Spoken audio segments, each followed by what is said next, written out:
Partons maintenant au Liban, où l'émotion est forte ce matin à Beyrouth. Jusqu'à présent, l'armée israélienne a bombardé des zones du Hezbollah après avoir prévenu la population. Cette fois, c'est un immeuble d'un quartier touristique qui a été touché, un hôtel. Les frappes visaient des commandants, des gardiens de la révolution iranienne. Baptiste Guénet, Loïse Lévesque et Pauline Lormand sur place.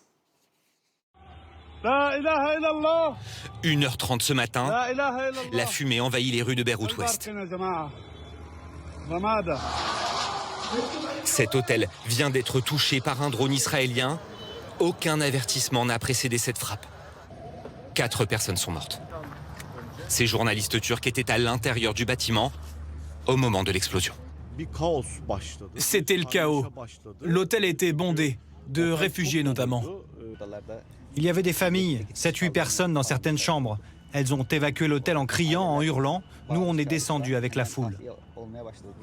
La frappe a été très précise. Regardez, on peut le voir, c'est 7 chambres au 4e étage qui a été ciblée et qui a été totalement détruite. Cela crée une importante déflagration causant des dégâts aussi dans la rue. Regardez, les vitres des voitures aux alentours sont totalement soufflées.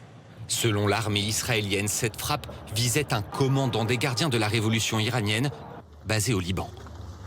Alors que Tsahal bombarde sans relâche la banlieue sud de la ville depuis une semaine, cette fois, c'est un quartier touristique et résidentiel qui est visé. La zone n'est pourtant pas sous contrôle du Hezbollah. Ce commerçant dormait dans sa boutique lorsqu'il a été réveillé par la déflagration. Mes enfants sont venus et m'ont dit « il faut partir ». Je leur ai demandé « mais pour aller où ?»